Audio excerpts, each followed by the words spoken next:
evening. We had a few issues we were discussing. So this is my first time chairing in person, so I hope that goes well. And I trust that the clerks will help me through this if I don't know which buttons to push.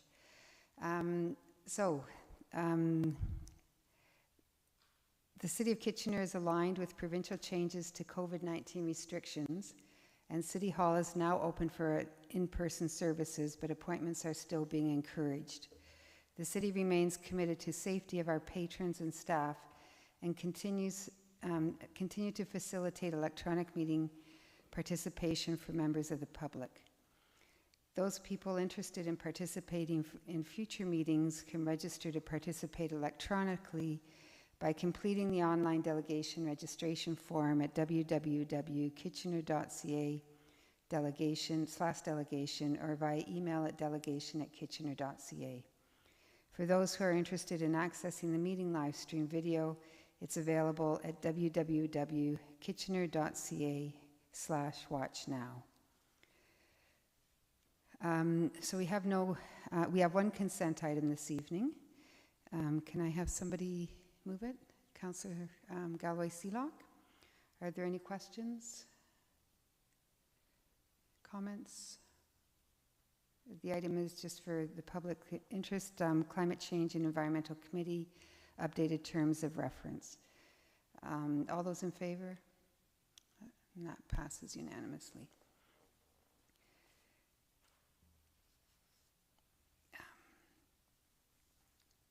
So we have no discussion items this evening, and so we'll jump directly into the public meeting. This is a formal public meeting to consider applications from the Planning Act. If a person or public body does not make oral or written submissions to the City of Kitchener before the proposed applications are considered, the person or public body may not be entitled to appeal the decision to the Ontario Land Tribunal, and may not be added as a party to a hearing of an appeal before the Ontario Land Tribunal. So the first item is regarding an official plan amendment and zoning bylaw amendment for 1801 to 1873 Bleams Road. Before we get to the delegations, I will call on Mr. Garrett Stevenson, the Kitchener Senior Planner, who will provide a brief presentation and will be available to answer questions after his presentation. Go ahead, Mr. Stevenson.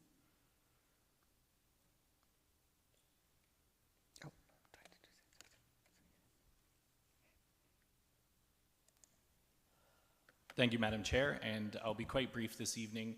I have a short PowerPoint presentation for you outlining the subdivision official plan amendment and zoning bylaw amendment for lands within the Rosenberg secondary plan area, so that is the Rosenberg community.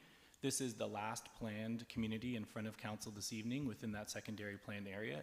The rest of it has developed over the last several years. So the lands that are subject to the application are highlighted in gray here. You can see that they are south of Bleams Road, 96.21 hectares. It's a fairly substantial piece of property within Ward 5. On the aerial map here, you'll see that the lands currently have been used as an aggregate operation, and part of them are currently farmed for agricultural purposes. As the site develops, those uses would cease, and it would be a mixed-use community with residential, commercial, and other employment uses. The plan of subdivision is attached as Appendix A to the staff report and shown here. Given the size of the property, obviously this screen doesn't quite highlight all of the different aspects of this community. There's up to 3,572 dwelling units proposed. There's a large 3-hectare neighborhood block and 3 urban greens. And urban greens are small park-like areas that are within a 2-minute walk of all residents within this community. So there's either a park or an urban green within 2 minutes walk of everyone, of all the proposed residents in this area. There's 2 school blocks proposed, 2 mixed-use blocks, mixed use being commercial or employment uses on the ground floor with residential located above. And then there's 5 multiple dwelling blocks. So that helps provide a variety of dwelling types throughout this community, including stacked and condominium style units. There's 2 large storm water management ponds, as well as several open space, walkway, and road widening blocks along Bleams and Tressler. So the open space and walkway blocks are within to help connectivity for pedestrians throughout the subdivision, as well as areas that are protected as part of our natural conservation heritage system.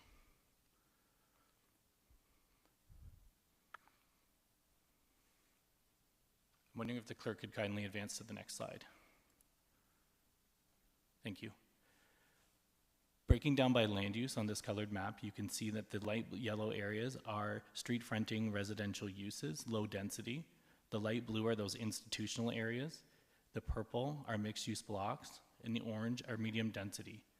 The lighter green areas are open space, and the dark green areas to the south are part of the natural heritage conservation. With this plan, those properties that are designated, proposed to be designated with this application as natural heritage conservation, would be dedicated to the City of Kitchener within our stewardship and ownership. All of the roads would also be dedicated to the city, as they would be public roads. What's important to note about this community is, while it is a greenfield subdivision, it does provide a variety of uses, and there's a central spine located in the center of the plan where the schools and employment and commercial uses would all be located, as well as the medium density residential. Next slide, please.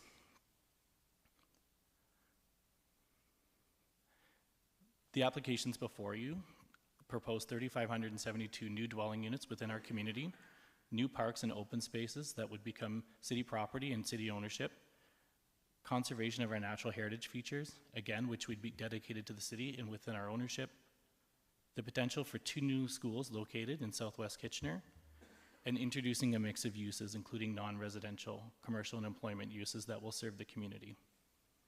That's the end of my presentation. Thank you very much. I see Councillor Galloway-Sealock, you have a question. Can we wait till after the delegations? No, go ahead. Oh. Madam Chair, I have to declare a conflict of interest on this, as I live very close to this application. So I will recuse myself of speaking to this matter. And you'll fill out the relevant paperwork. Thank you. Okay, I would like to just say before we get to the first delegation is that we have received a written submission from Mr. Paul Britton, which has been circulated to council and will be part of the public record. Our first delegation is Mr. Paul Lowe from SGL Planning, and you have 5 minutes for your presentation. Thank you very much, Madam Chair, members of council.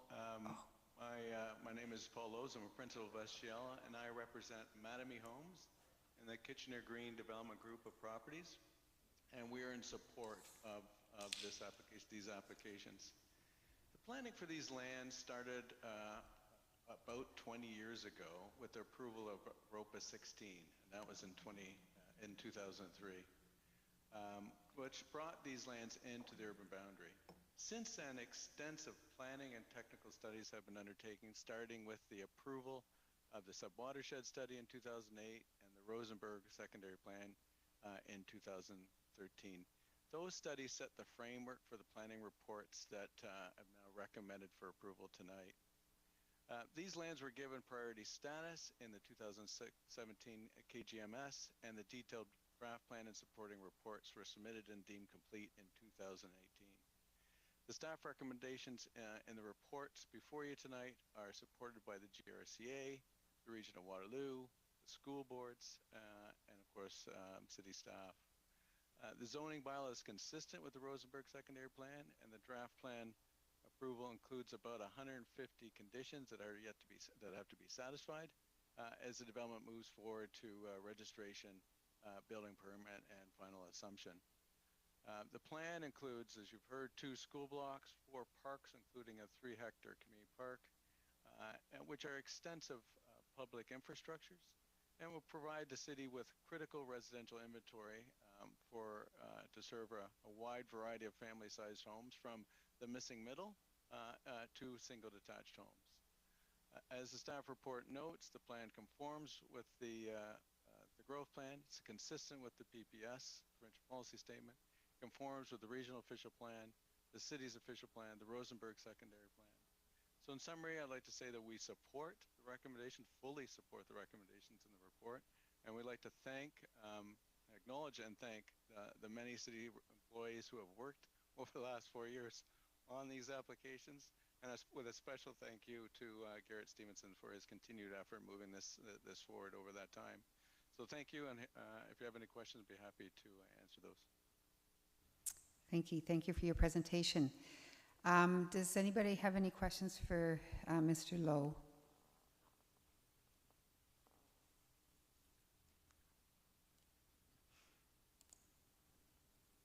Councillor Marsh? Yeah, thanks very much. Looks like a lot of work has gone into this development. I'm just wondering, have you been able to satisfy any and all concerns from the surrounding neighborhood? Through Madam Chair, we've any concerns that have been arisen. Of course, this is the first public meeting, but anything that's been raised, we've reviewed with the staff. So there's no concerns that we're aware of from the surrounding community. Okay, and what made you choose Bandon Ave? We have a Brandon Ave. I'm sure that anyway, I would just suggest perhaps a different name, but that's a personal choice. Thank you. Any other questions or comments? Any questions for staff? Can I get a mover for this item? Oh, Councillor Johnston. Yes, thank you. Through you to Mr. Stevenson, I was wondering whether or not we have approached or taken a look at any of this property to be set aside for a high school. Is that something that has been considered here?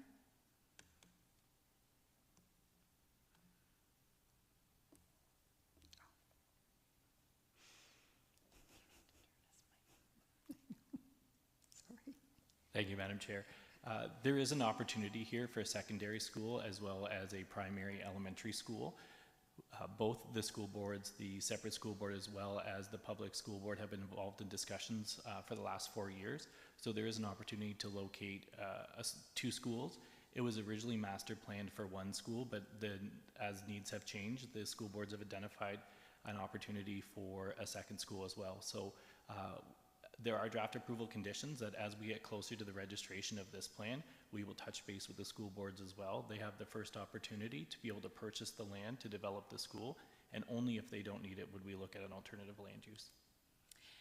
Thank you. So if I heard you correctly, then there's 2 sites set aside for schools, but they haven't been identified as to whether they would be elementary or secondary at this time. To clarify, there has been identified there's a need for an elementary as well as a secondary school. However, this could be 10 years away and those needs may change, but we've protected for those interests. Thank you. I don't see any other questions. Thank you for your questions. So it's been moved by Councillor Galloway. No. Did I get a move? Okay, Mayor Vavanapik. You moved it? Okay, thank you. We don't need a seconder. We don't need a seconder. Okay, so be it resolved that the City of Kitchener, pursuant to Section 5131 at the Planning Act, RSO 1990, Chapter P13 is amended in Delegation Bylaw 2002-64, grant draft approval to plan of subdivision application 30T-18201 in the City of Kitchener, for Kitchener Green Developments Inc., Kitchener Green Development Inc., 2079546 Ontario Limited, and Kitchener Green 3 Developments Inc., subject to the conditions attached to report DSD 20022-366 as Appendix A. And that the official plan amendment application OP18/005/B/GS for Kitchener Green 2 Developments and Kitchener Green Inc. Company number 546 Ontario Limited and Kitchener Green 3 Developments Inc. requesting a change to the land use designation on the parcels of land specified and illustrated as Schedule A be adopted. All those in favor? And that passes unanimously. Thank you. The next item on the agenda is for an official plan amendment, OPA 21/013/C/KA. It's a zoning bylaw amendment for the properties at 95 to 101 Cedar Street South. Before we go to the delegations, which I'd like to first call on Ms. Katie Ardo, who will provide a 5-minute PowerPoint presentation.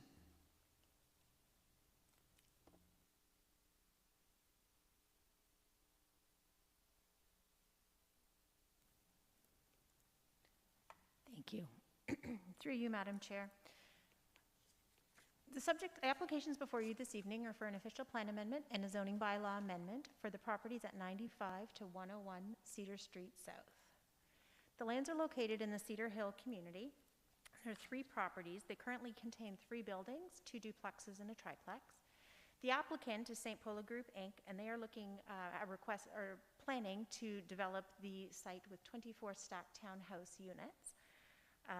The immediately surrounding area is comprised of a mix of residential land uses, including single detached dwellings, houses that have been converted to multiple dwellings, purpose-built multiples, high-rise multiples, and the surrounding community has a mix of commercial uses, service uses, institutional uses, and parks, located near the downtown and within 250 meters of an ION rapid transit station, the Kitchener Market Station.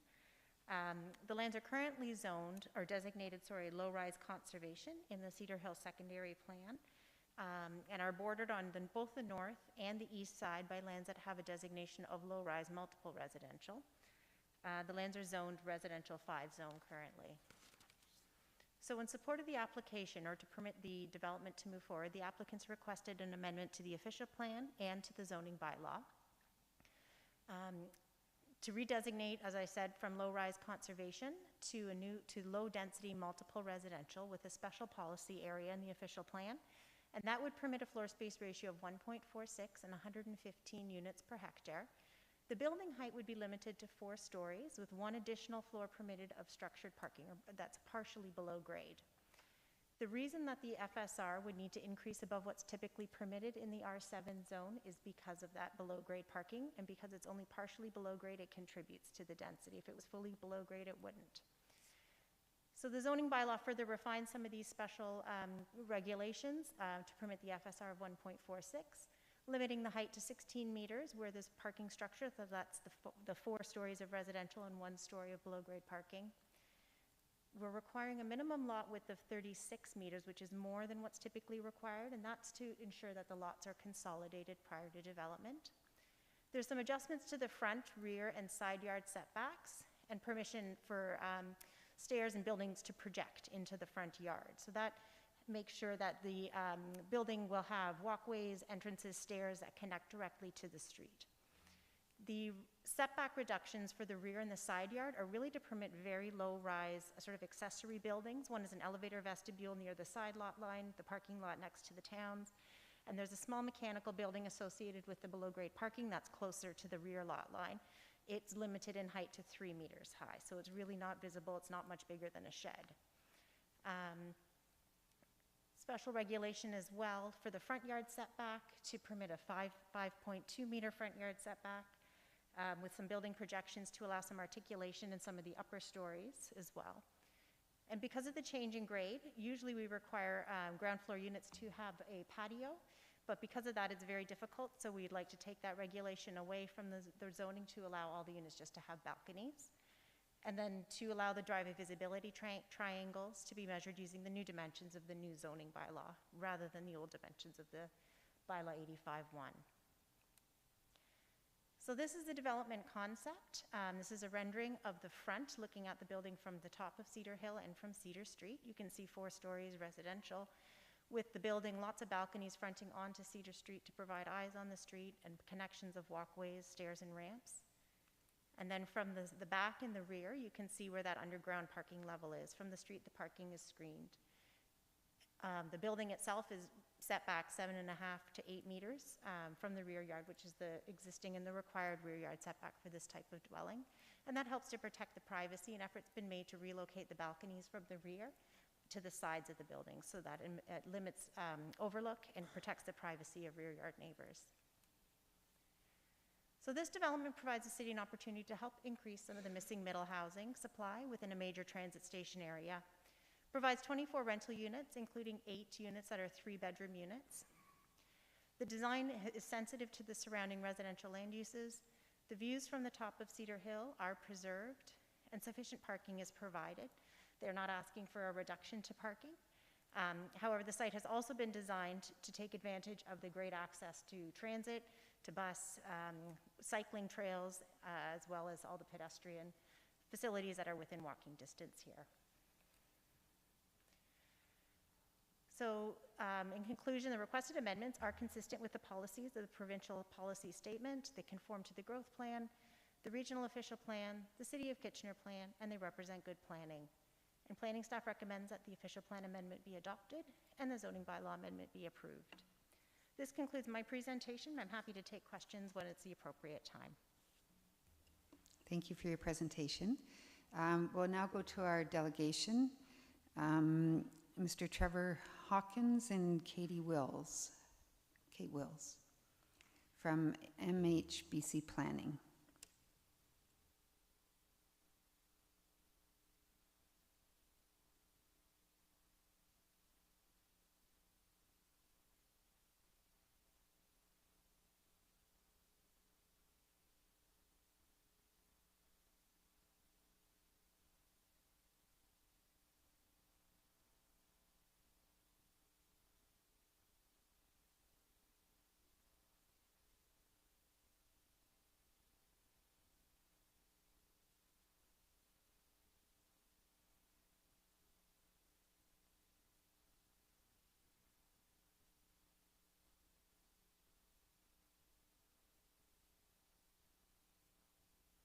I think we were going to try and turn the volume up.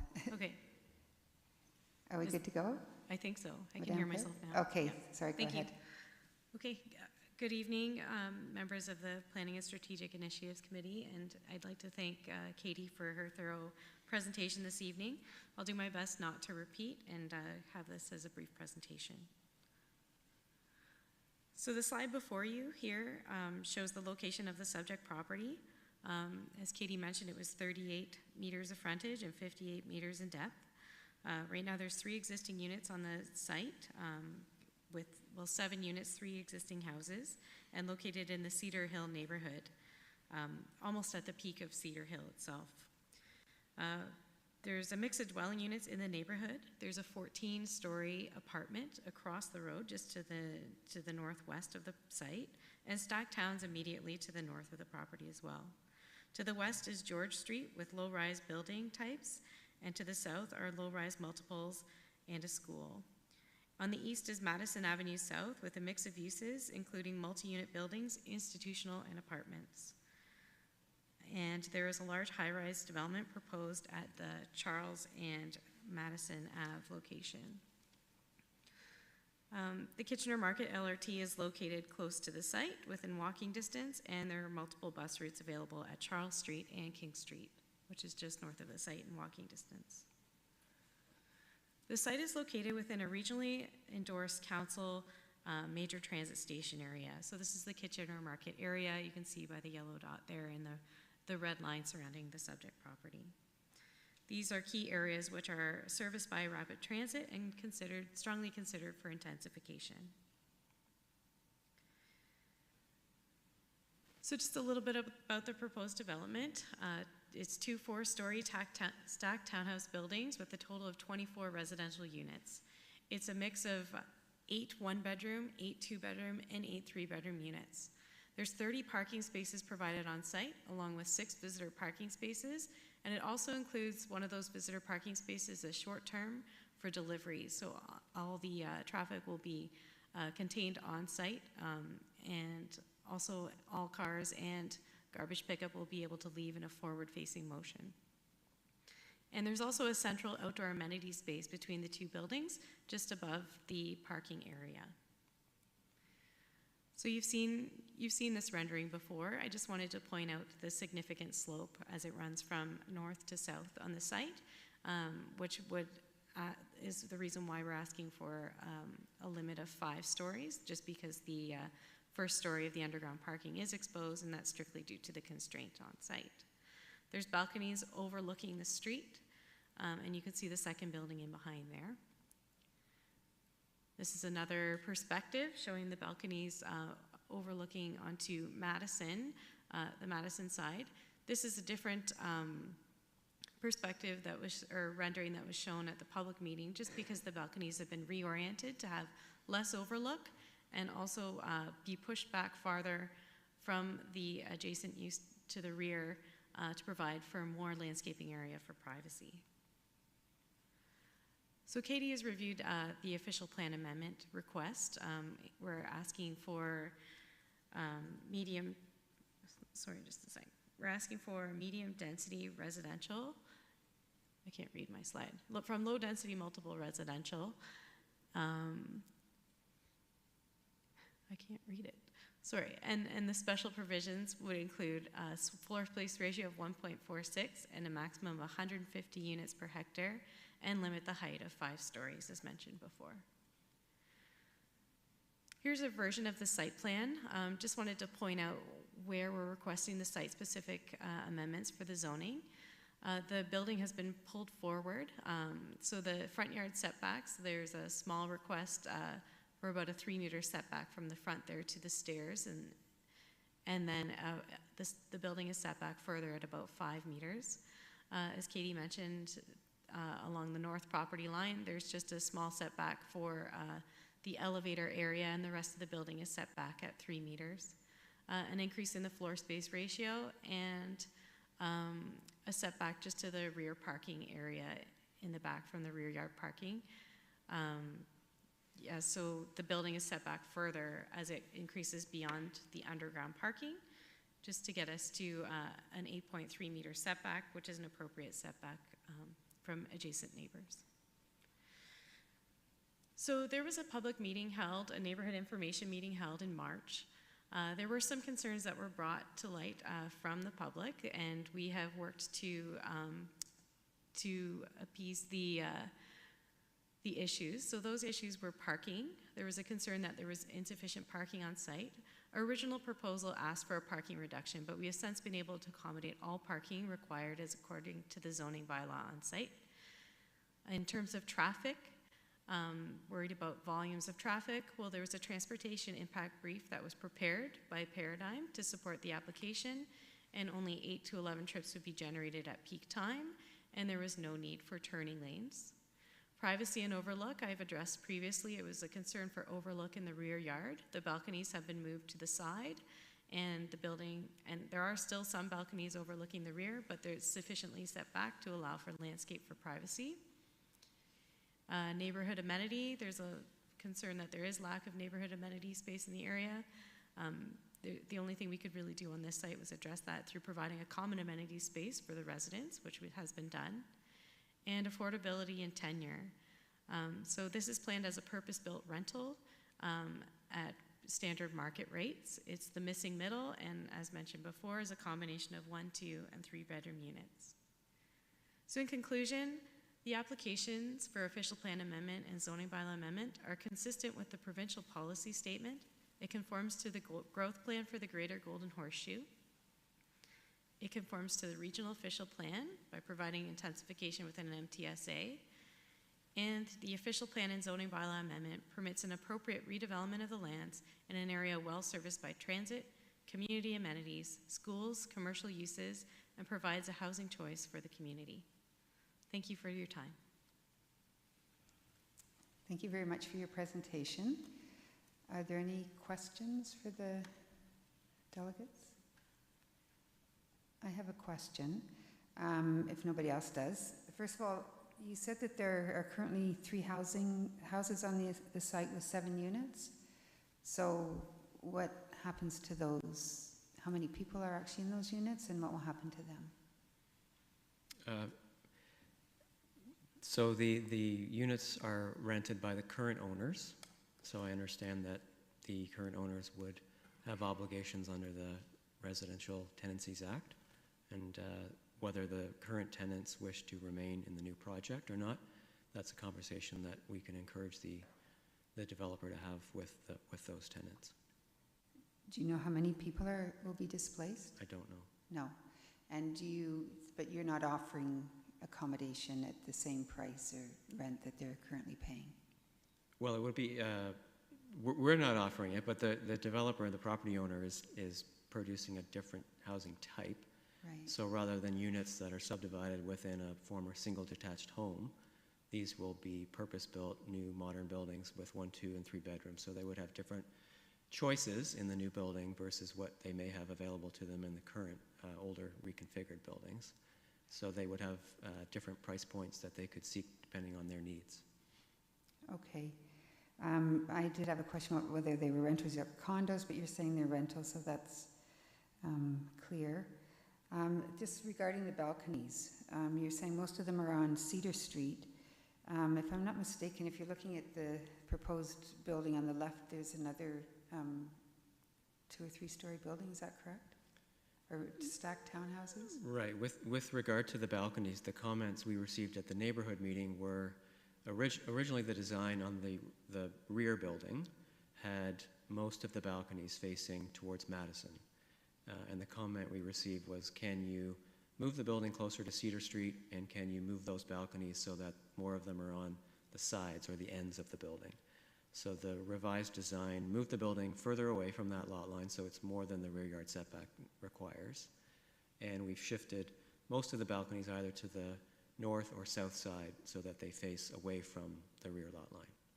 And away from the other residential homes in the area? Well, I think what we've tried to do is spread them out so that they don't really, there aren't so many in one direction that they overlook anybody in particular.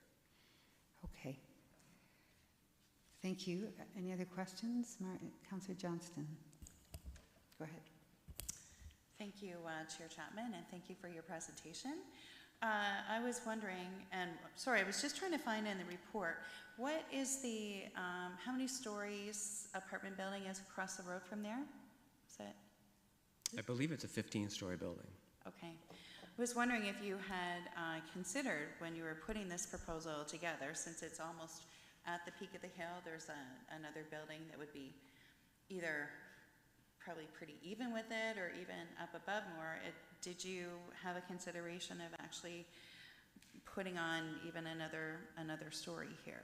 I'm wondering if that's something that you considered. We did originally look at a number of different design options for the site, including an apartment building, one building. I think the sort of discussions we had with staff, Katie and some of her colleagues, were a preference to have more ground-oriented units in this area.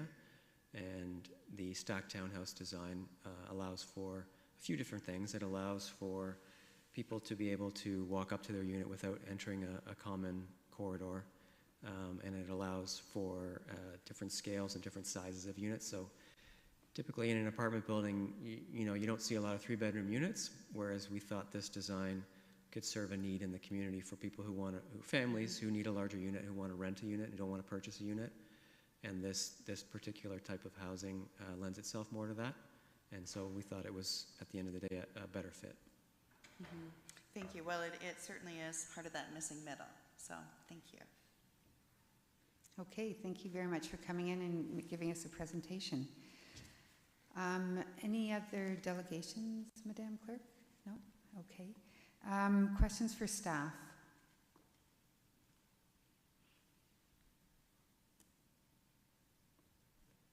Councillor Marsh? Yeah, just with regard to this type of design, 24 units in a stacked townhouse, it seems like a really nicely designed structure, but I'm curious about green space. How much green space will the people living there be able to utilize.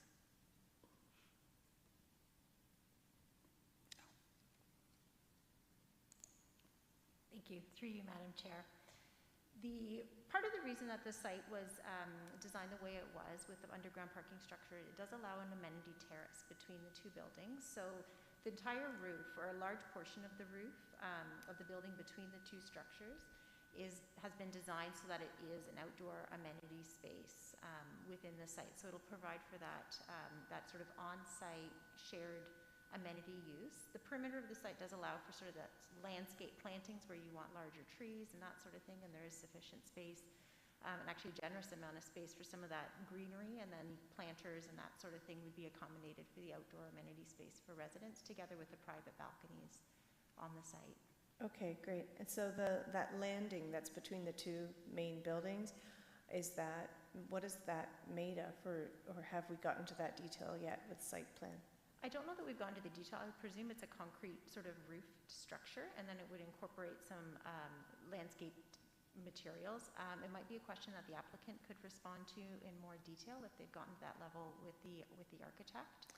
Well, I mean, my question with regard to being able to use green space is specific to actual green, like actual grass, or something that's softer rather than concrete. And I do see that in the renderings it looks green, but I would just encourage during site plan to really look at finding some way to incorporate more actual soft green surface for the kids who will someday live there to be able to utilize and play on. Thanks. Thank you. Any other questions for staff? I have a question about bike parking. Is there any requirement there? Yep, through you, Madam Chair. Bike parking is proposed in the structured area so that it will be weather protected and secure. Bike parking for the residents. This is technically under our old zoning bylaw, so there isn't the requirement of 0.5 spaces per unit, but we will work with the developer to get to that level that would be consistent with what we're providing in the new zoning bylaw. And has there been any talk about car share or EV parking?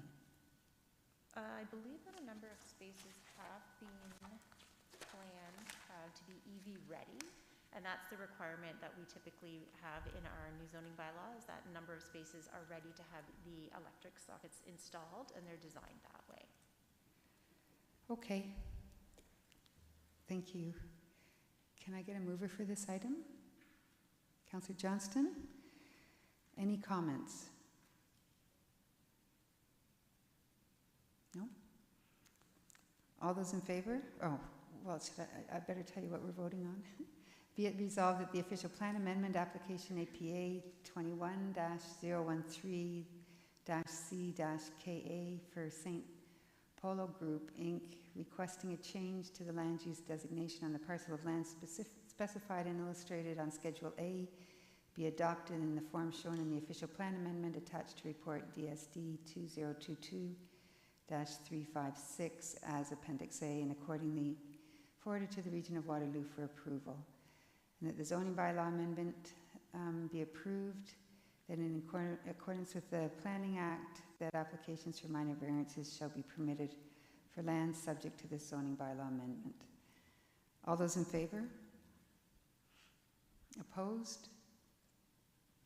And that carries. Thank you. The next item on the agenda is for a zoning bylaw amendment, and I guess just the zoning bylaw amendment for 42 Windham Road. And we'll start off with the presentation from Mr. Eric Schneider, Kitchener City Senior Planner, and he'll provide a 5-minute presentation. Go ahead when you're ready.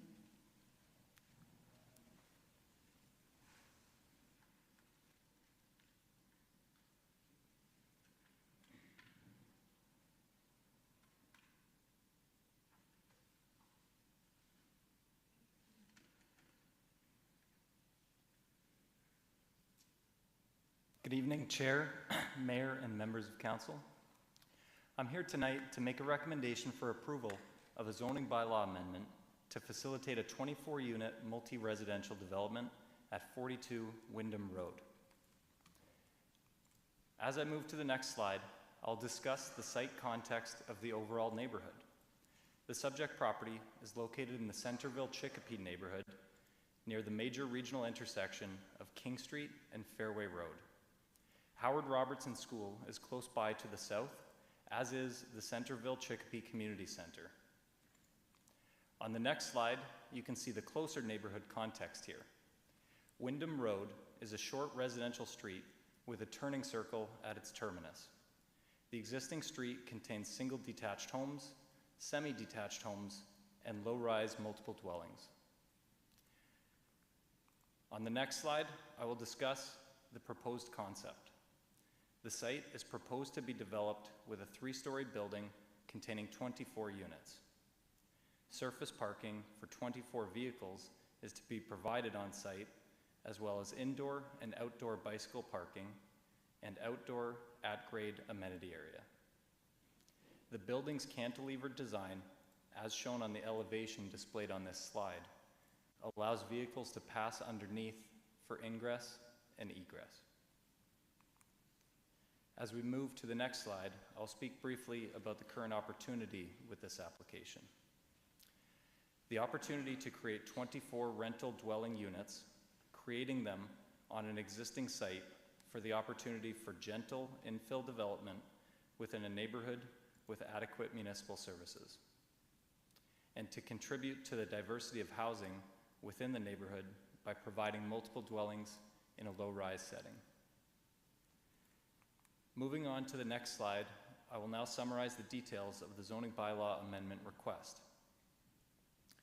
To permit a maximum floor space ratio of 0.7, a slight increase from the permitted maximum, but within low-rise residential development norms.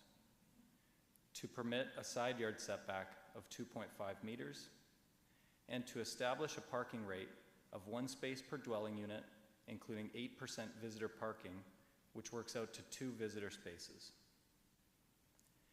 In summary, the proposed application represents good planning principles and is consistent with provincial, regional, and city planning policies.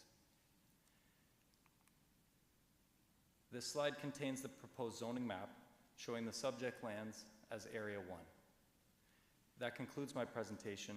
I'll be happy to answer questions at the appropriate time. Thank you. Thank you very much for your presentation.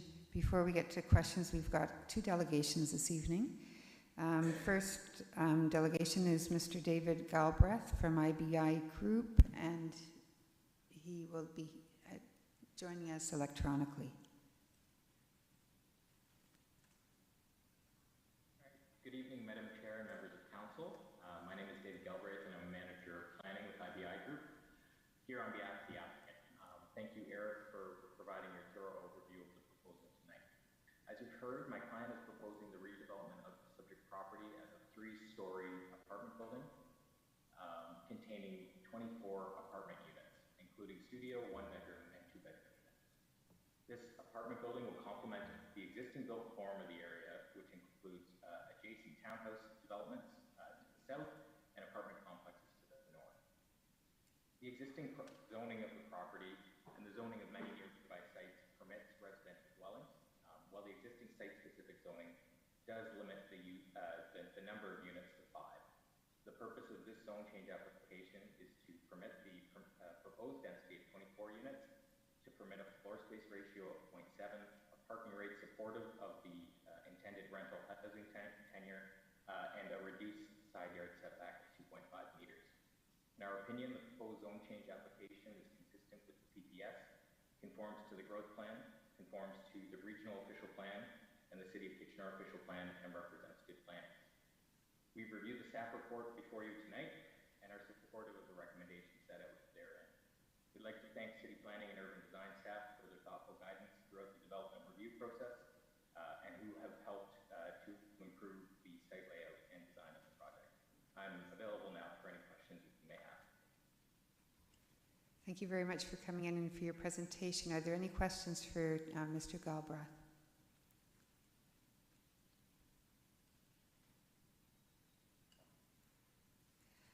Okay, it doesn't look like there are any questions. Thank you very much. Our next delegation is Mr. Stephen Jacobson from Riverside Millwood Group. You have 5 minutes to make your presentation. Thank you for hearing me this evening. I actually represent the neighboring property. I just happen to work for that company, for the record, at 48 Windham. I'm there to represent them as their president of the condo association. We do support this new neighboring unit, but our concerns are with parking. With the recent road enhancements, parking is very difficult on our street, frankly. And all we really frankly are asking for is that the bylaw be enforced and that there be the requisite amount of parking spots for this. That is the only concern I've been asked to bring forward to you.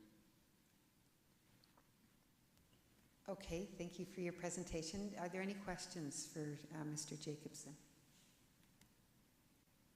So you're not objecting to the number of parking spots, you just want it parking enforced? No, we object to reducing the amount. We would like the bylaw enforced. Oh, I see what you're saying. They're asking for a proposal to reduce it to 1 to 1. I believe it's supposed to be 1.15 to 1. Okay. Thank you. No questions for the delegate? Councillor Marsh, go ahead. Yeah, so 1 to 1 would be, and it's 1.15. How many additional parking spaces do you think you would get? At 1.15, you get 4 additional spaces. 4? Yes. And do you think that 4 would make a huge difference in your? Oh, most definitely. The parking is already very tight with the 12 units in mind, plus 2 doors up, there's another 12 unit. We don't have enough parking for those. And while that's not the developer's problem, it contributes to on-street parking. And if we added 24 more units with the average amount of cars per household, I think it would be a larger factor. Mm-hmm. Okay, and just out of curiosity, how many parking spots per unit are there at the condo? We have 34 between the 24 between the two. Mine has 18 for 24. Okay. Or 18 for 12, sorry. 1.5. Okay, okay. Okay, thanks. Mayor Verbander. Thanks, Chair Chapman, and thanks for coming in. I'm just wondering, have you had an opportunity to dialogue with our staff at all about your concerns? Yes, Mr. Schneider was gracious and gave me a phone call, and we have had a conversation, yes. Okay, but I guess you haven't been able to sort of come to a point where you're aligned in your views on this? That would be correct, yes. Okay, thank you. Any other questions? No? Looks like that's it. Thank you very much for coming in. Okay, that's the end of the delegations. Are there any questions for staff? Yes. Councillor Schneider. Oh, Councillor Barry-Van. Let Councillor Schneider go first as the ward councillor. Okay. Okay, Mr. Schneider, what are the challenges for the developer for adding more parking spaces? I know I've seen the site plan and it looks pretty tight. It's a pretty compact use of the land.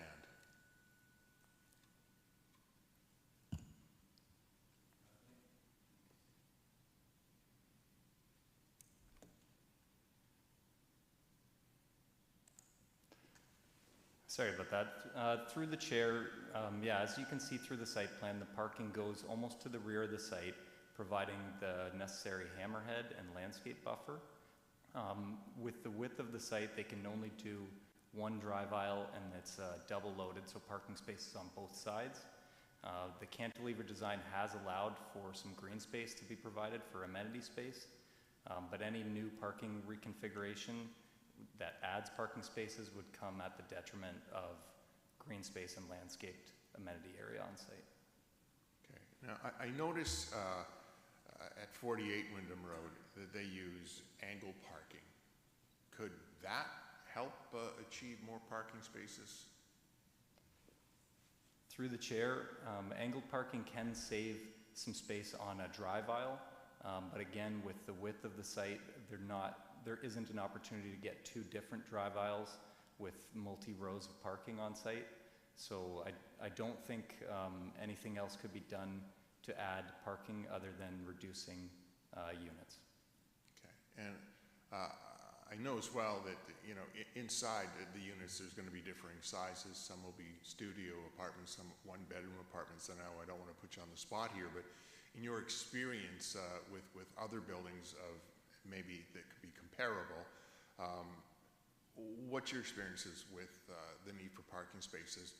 Would, for example, those in a studio apartment possibly not need a vehicle? Or, I mean, we're in a situation downtown where people don't want a vehicle, but when this is marketed, might that be, I mean, people would be made aware that there's one parking spot per unit. Yes, through the chair, there were a number of different factors that went into justification for requested reduced rate. Smaller unit sizes were certainly one of those reasons. They tend to have less parking demand than larger unit sizes, family unit sizes that may have 2 driving adults. And in terms of parking justification as a whole, we looked at the location of the site and found that it is very well served by transit, the I-Express, the 8 bus route, as well as the LRT not being too far away at Fairview Park Mall. And the provision of indoor secured bike spaces also provides an alternative method of transportation. They're providing more than the new bylaw requires, so we're happy to see that. And the last thing that we talked about with the applicant is unbundled parking. So renting a unit in this building does not automatically come with a parking space. It would be rented separately, and that provides the opportunity to rent units without a parking space, so that if somebody without a car chooses to live here, they won't be penalized by having to pay extra for a parking space they wouldn't use, and then other parking spaces could be distributed as needs fit. And do we have any idea of the parking enforcement on site by whoever would be managing the building? Through the chair, I understand it would be a rental, so they would have on-site management that does waste collection and other enforcement-related items. I've heard that parking enforcement is a challenge on the street for street parking, and that would, of course, be municipal parking. But with a rental tenure, there would certainly be on-site management that would be looking after parking. Okay, thank you. Thanks. Mr. Schneider, just I guess as a follow-up to that the last comment that you made, so it sounds like you have spoken with or communicated with Bylaw, and so there is sort of a known history on the street? Yeah, as I understand, I visited the site in 2020 when the application came in. That was before the reconstruction of Windham Road. There were no sidewalks on this road. And in the last couple of years through the reconstruction project, there is sidewalks on both sides. It results in a narrower street, and now there's only parking on the right side of the road as you go towards the turning circle. So there have been challenges with other multiple dwelling sites using on-street parking or relying on on-street parking. But again, our enforcement officials and our city bylaw for parking on street means that on-street parking is only really useful for short-term visitor parking, 3 hours at a time, not for long-term residents living there. Right. I guess I'm just, knowing the area as having been the ward councillor prior to Councillor Schneider, it's an area where we have, many families who are often working numerous jobs, trying to sort of figure it all out and make ends meet. And so I'm just concerned that if we don't provide a reasonable number of spots here, regardless of what the access to transit is in the area, that it's only going to add to the problems or potentially create challenges on neighboring streets, whether it's Thaler or others. Yes, thanks for that comment, and certainly the applicant is aware of that, and they've made their request based on their rental market expertise and their research of what the demand for these unit types would be. I know in speaking to neighbors, the units at other buildings on this street are 3-bedroom units that do have a typically higher parking demand, so I think the way of thinking is the smaller unit sizes would have a reduced amount. And again, it's not a large reduction. They're not asking for less than 1 space per unit. It is still 1 space per unit, which planning staff and transportation staff agree is a reasonable amount given the suburban context. But also with those other factors, we believe the slight reduction is worthwhile. Did we ask the proponent to explore at all making alternate arrangements for additional spots? I mean, the fact that they're going the route of charging for them, I think that will help, as you've indicated. But have we encouraged them to, perhaps look at that as an option to make sure that the number of spots in question could be met through an ancillary agreement? Sorry, through the chair, would you be speaking about off-site parking? Yes. Yeah, no, I'm not aware that we've encouraged the applicant to look at any off-site parking agreement. We typically like to see off-street parking located on-site. Only in special circumstances do we consider off-site parking, not a typical one like this, especially if they are providing 1 space per unit. Again, staff is of the opinion that the proposed parking on site will be sufficient without off-street parking being required. Okay, thank you. Thank you for your questions and your responses. If there are no more questions for staff, can I get a mover for this item? Councillor Singh?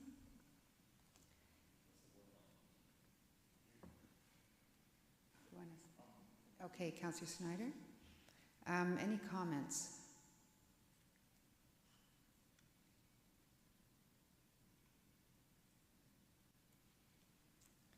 Councillor Snyder. Okay. Yeah, I want to thank the delegation for coming in and also for the emails and for Mr. Schneider connecting and the explanation of things. We're in a position where we are in a housing crisis in our city, and general intensification is one way that we can help with this. And these are units that are in demand, these smaller units, and